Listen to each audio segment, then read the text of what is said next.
Hello, I'm Randy Swallow. Welcome to In Your Neighborhood.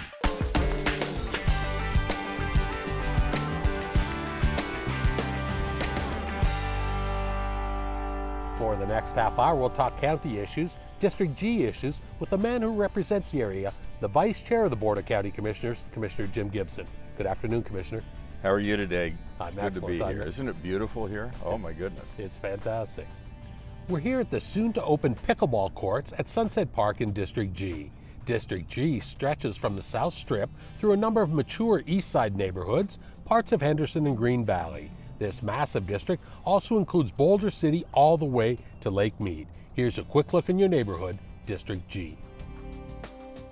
McCarran International Airport is usually the first and last location most people visit during a trip to Clark County. And the brand new Terminal 3 is the hub for international travel with an expanded Custom and Border Patrol zone. Other features include 15 new gates and some awesome Las Vegas-inspired art. Sunset Park is a 320-acre gem, truly the original regional park in Clark County. The County Museum on Boulder Highway is the place for history and heritage in Clark County. The main museum offers permanent and special collections recounting our rich past. And Heritage Street is a stroll that contains a number of painstakingly restored homes and businesses. With facilities both old and new, District G is a place that truly reflects Clark County.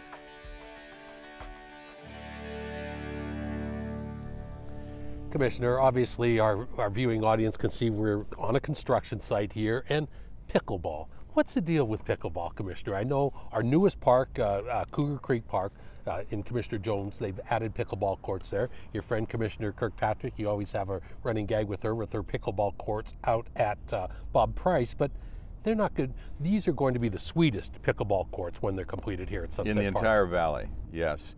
These pickleball courts really came as a result of outreach by local pickleball enthusiasts. They came and sat down with me 2 years ago, a little over 2 years ago, maybe nearly 3 years ago, and started talking to me about the fastest growing sport in the world. And I knew about pickleball, but that caused me to look deeper into pickleball. And what I discovered is they were dead right. And Las Vegas should not be the one place in the country that is a destination resort that does not offer a pickleball opportunity to those who might want to come here and do it. And there are so many pickleball enthusiasts, more and more every week. By the thousands a month, I bet you could estimate, that are becoming local pickleball enthusiasts. And the pickleball courts that we have in the valley are completely overwhelmed. This will give us an opportunity for community play, recreational play, and then of course this is a tournament facility. That's where we're sitting here, is actually on what will become the tournament. There's going to be another 20 or so courts on this side. This is, like you say, going to be the finest facility here. Just some of the amenities, of course, lighting and restroom facilities, water fountains, tournament building, Wi-Fi, PH system. I mean, you are really embracing the pickleball community. You want tournaments to come here and play. We really do. And in fact, one of the really intriguing aspects of this facility is that we have electrical circuitry available, so that if it turns out that we want to have a bunch of food trucks to support hundreds or more people who are involved in a tournament here, they can pull right up, plug right in, and they're ready to go. No, this is the facility. And as you say, we're sitting on the complex that is really the kind of the finals location. So there are 4 courts that are separated from the rest of the courts, and this is where the championships will be played. And I assume stands, there'll be places for... Yeah, there'll be bleachers and shade structures. We'll have restrooms. We'll have the things we need to really accommodate the public. Plus, we're going to have food available if they want it. And I understand in April there's the Commissioner's Cup Pickleball Tournament, which that could be the very first event here. So our plan is that we get the facility completed and we're really ready to go. The first thing we ought to do is have a locals tournament. And so we've imagined really kind of a Commissioner's Cup tournament here. Commissioner, obviously Sunset Park, this is the crown jewel. This is our central park of all of Clark County. It's over 60 or 60-some years old now, and there's some other improvements going on here in a more traditional court sport over there in the sand volleyball. Talk to me about that. So we've got a couple, but the sand volleyball courts or pits are so popular. In fact, in the past we've talked about what, with the community that uses those pits, you know, what more can we do to upgrade them? Is there more we need to do to the pits? No. Keep your hands off the pits. The pits are great, but we could use a few other things. We could use some shade structures. We could use some bleachers. We could use restrooms. It'd be nice if we had chilled water dispensers available. And so we're going to have all of that. And it won't be long before we're doing the work over at the sand volleyball pits, which are really very close to this location.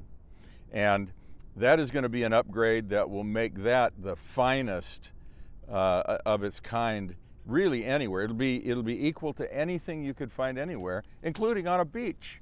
You know, maybe there isn't an ocean back there, but there are an ocean of great people in this community, and we're excited to be able to improve in a really important way pits that are used. I've wondered if you left the lights on all night, would they play all night? Because they seem to play into the wee hours of the morning over there. Commissioner, I think what we've seen in the past year, the pandemic, has really made our parks so much more valuable. One of the things that government had to face was in the drawback of services, given the economics of COVID, and even a few years ago with the retrenchment the economy made. It's really important that you not take away the things the people have already paid for. And so I've always been opposed to closing rec centers. I've been opposed to closing and limiting park access. The people have paid for these facilities. They need to be able to get at them. And this is a place where people can come and do an incredible number of really fun things, and it'll accommodate thousands of people doing multiple things here.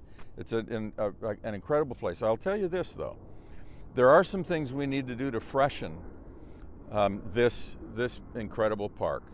And a lot of that has begun now. And over the course of time, we're going to do more. There's some of it that I won't talk about today, but we're actually really discussing internally so that we can upgrade and refresh this entire facility. We need the community to be coming here, and more people are coming here all the time. This facility, this pickleball set of courts, is going to be an enormous draw.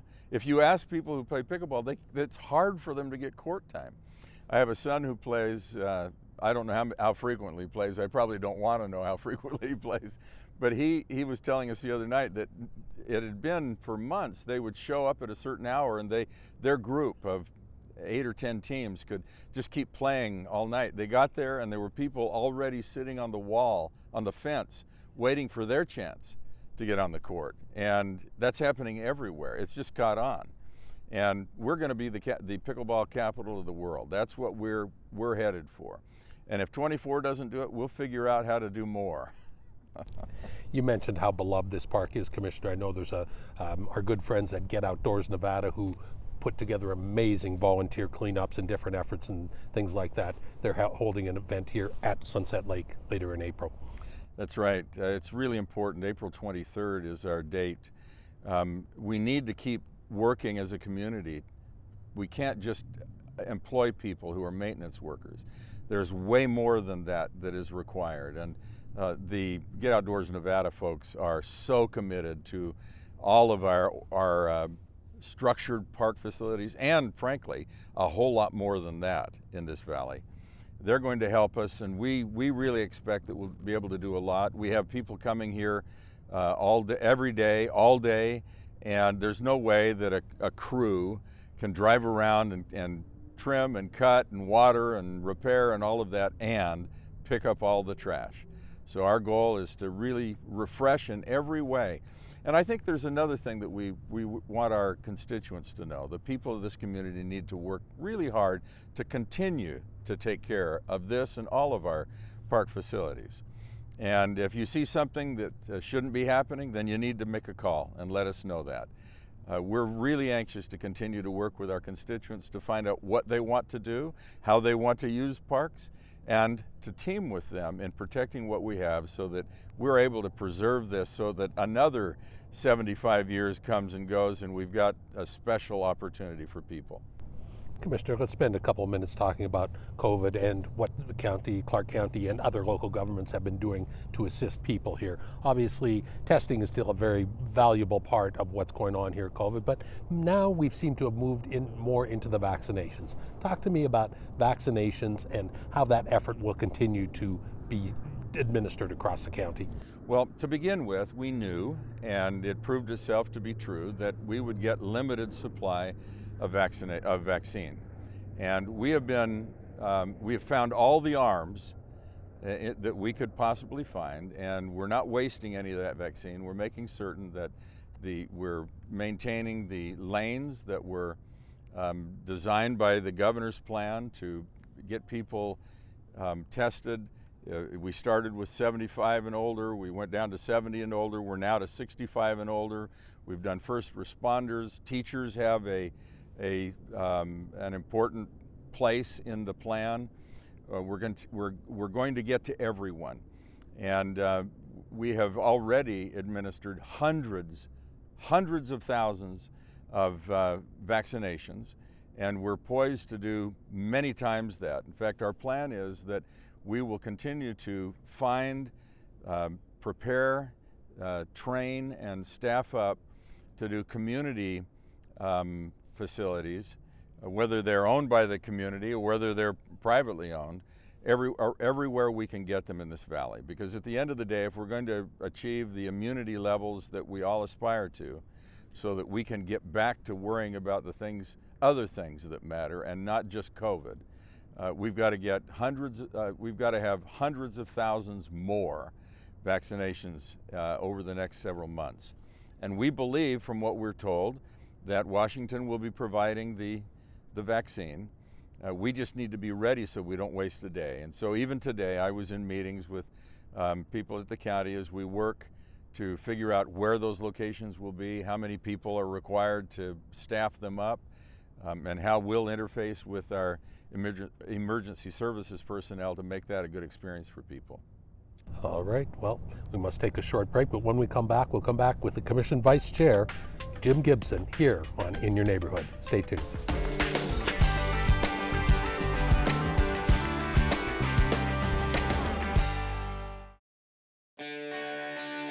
District G is home to Horseman's Park. Horseman's Park is the premier equestrian facility in the county with more than 20 acres of barns, arenas, picnic areas, and more. This East Side Gem is a perfect place to stage your equine event with a professional-friendly staff that will ensure you and your horses have a Triple Crown experience. Horseman's Park is located a mile east of Samstown in District G, and we've relocated to Horseman's Park, moving around your district, Commissioner, here and checking out all your capital improvement projects. It was about 6 months ago that we were here when they broke ground on this, and I think what people are really going to, horse people, they want to be in the shade. This is an incredible facility. This facility is celebrating its 50th year this year, its 50th anniversary, and given its popularity and the activities, the equestrian activities that happen all year round but get loaded into the summer months, it has been a priority for a good long while to get a cover over the Flamingo Arena. And we're here at the Flamingo Arena, and this is the most impressive site. Not completely finished yet, but I'm told we're only a week away or so from being finished here, maybe a week and a half. And we're going to be ready to do invite the world back in. And boy, they come from all over the region. This is a very popular facility. The County Commission appropriated about a little more than $5.5 million in 2017, but it takes time, and we got a design, and we got the construction documents fully done, and as you say, a year ago, less than a year ago, we were here to break ground. And this has been a really exciting project, and they're making good progress. They're also adding and improving the PA's announcer there, because again, that becomes part of the color and part of the excitement when any time of equestrian events are happening. That's exactly right. In fact, we have brand new announcers booths, both here and at the main arena. So it's really exciting. We just got the booth here installed yesterday. It's very exciting. And then with the bleachers, we'll be able to seat about, I think, 600 people. They're about 60,000 feet under roof here. And that'll give us an opportunity to do more year-round activity and extend the equestrian activities that we can do here at Horseman's Park. That's exciting. Here in Southern Nevada, of course, we are a Western community, and there are a number of people that own horses and do the horse lifestyle and maybe have barns and things here too. But again, this is just another tool, another location that attracts out-of-towners that you don't think about, non-traditional type of activities. When you think about what happens here, I mean, we do breed horse shows, we do local open breed horse shows, large-scale team ropings, rodeos, hunter jumper shows, reined cow horse shows, gymkhana, and the ever popular growing Mexican jaripeños. We do it all.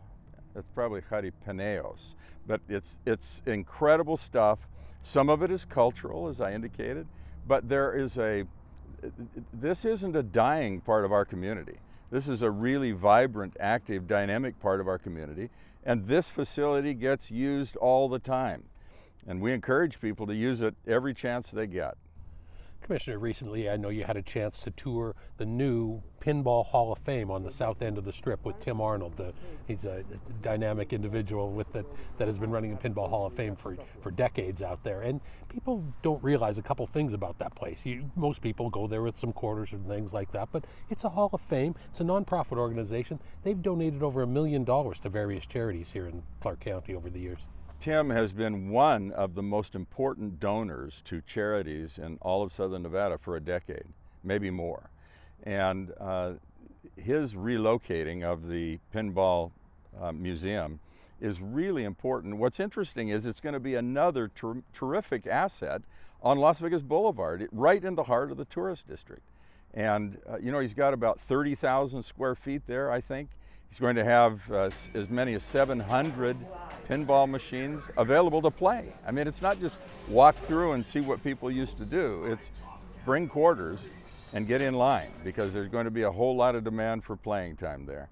And Tim is a really devoted both architect and curator for this museum. I mean, he stays after it, and there is no detail that goes overlooked by him. I know they have a GoFundMe campaign. I looked earlier today, and they've got a goal of 200,000. They're at about 131,000 already. I was told just last night that they'll be depositing the balance. So if anyone out there has seen and has an interest in helping the Pinball Museum, why donate? But I think he's raised the 200,000 that he needed, and we're really excited for that. Commissioner, you've taken on a different role this year, going on to the board of the Las Vegas Convention Visitors Authority, and they've already elected you as an officer, as a secretary. And I know you were on that board 10 or 15 years ago when you were my mayor of Henderson, but it's a little different dynamic now, what you folks have to do now to get people into hotels and conventions going. And whether it's pinball or ponies or pickleball, some of these non-traditional places are going to benefit as well. Well, we have to get our town open again, don't we? And then once it's open, we have to fill it. And the business people that operate in the tourism industry, and in particular along, for instance, our biggest and important tourist area, which is the Las Vegas Boulevard and the Las Vegas Strip, are going to, what we want is to give them a real tough challenge to figure out how to get everything open as fast as they possibly can. But the first thing that we have to sell to the rest of the world is this is a safe place to come and play. And in fact, I think our message needs to be and will be, we're the safest place that you can come.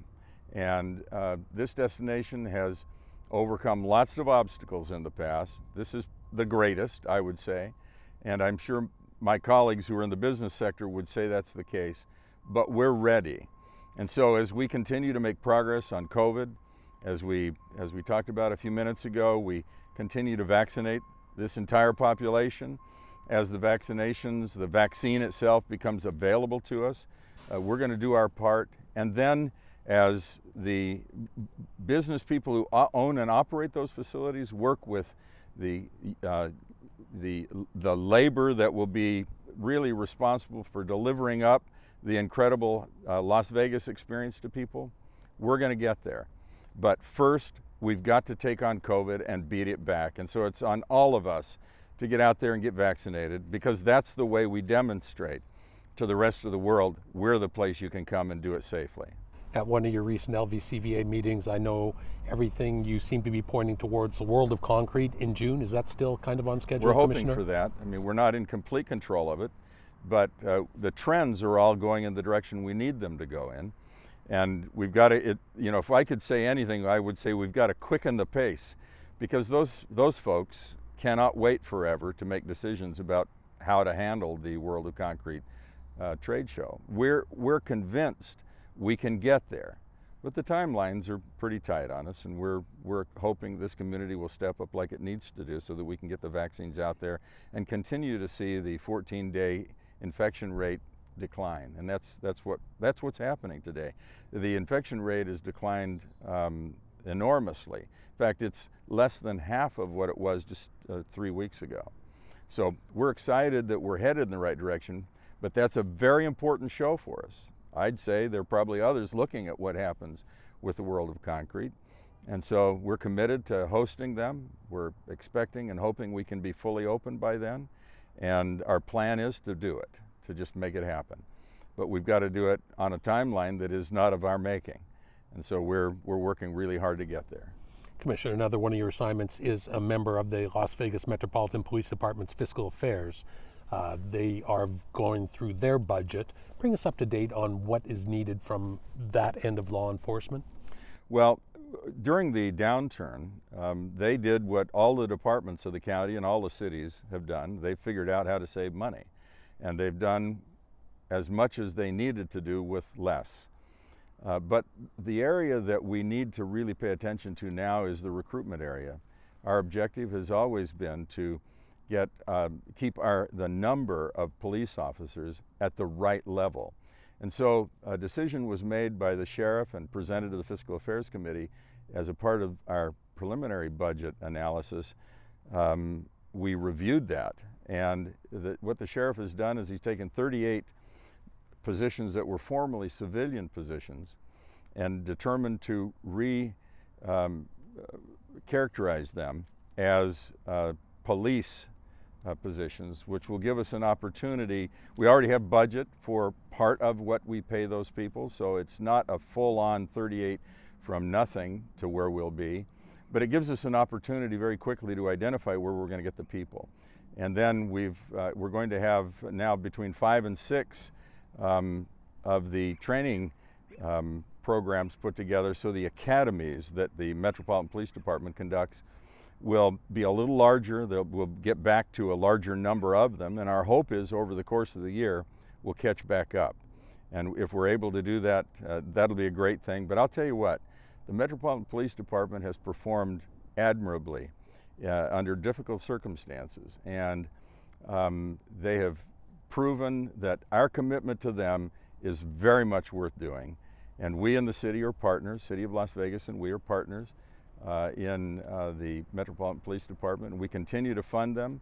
They're going to continue to respond to the dynamics of crime and congestion and all of the rest of it over time, and they'll continue to distinguish themselves as they have in the past. All right. Well, we must take another short break. We'll continue horsing around in your neighborhood with the Vice Chair of the Board of County Commissioners, Jim Gibson. Stay tuned.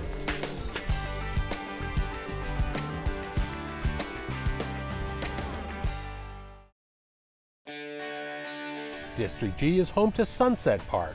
Sunset is the crown jewel of all county parks, with more than 300 acres of nearly every type of sport and recreation available. Anglers can cast their lines into the lake, and disc golfers can test their skill on the challenging 18-hole course.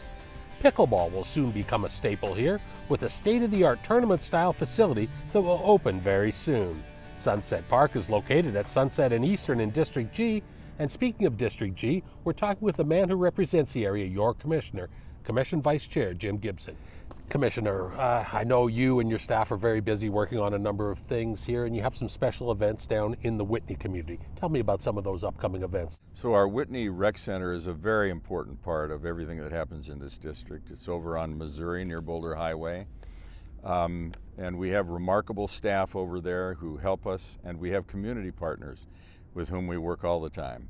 And we have, for instance, in the months of April, May, and June, we have a food pantry, really kind of a mobile pantry where people can pull in and we can load boxes of food in their cars to help them.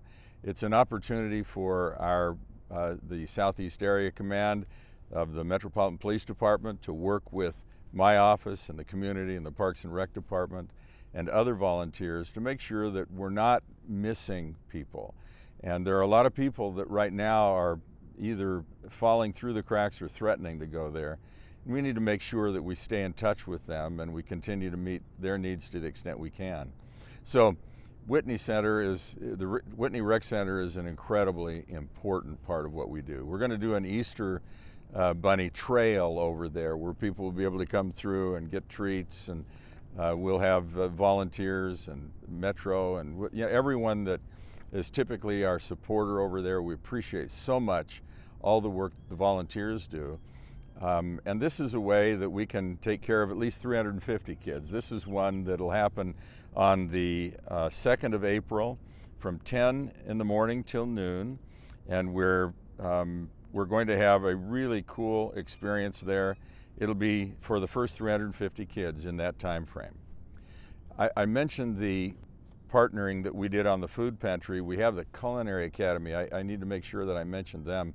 They've supported us in so many ways. I was out in a mobile pantry with the Culinary Academy just several months ago, and this is not the first time. They have been everywhere to try and give us a hand, and they've done a good job. And people report that the food's edible. They like what they get, so it's a good thing. And if you're in need of foodstuffs, why, keep track of those dates. They're available on the District G website, and if you just come to District G, you'll see what we're talking about. All right, well, always a pleasure chatting with you, Commissioner, and thank you for taking us on a tour of a couple of your very impressive capital improvement projects in District G. Thank you very much. We'll see you again, and maybe in our next In Your Neighborhood, we'll play a little pickleball. Play a little pickleball, yeah. I like it. That wraps up this edition of In Your Neighborhood. Thanks to Commission Vice Chair Jim Gibson for taking time to tell us about the area he calls home and represents as your elected official, District G.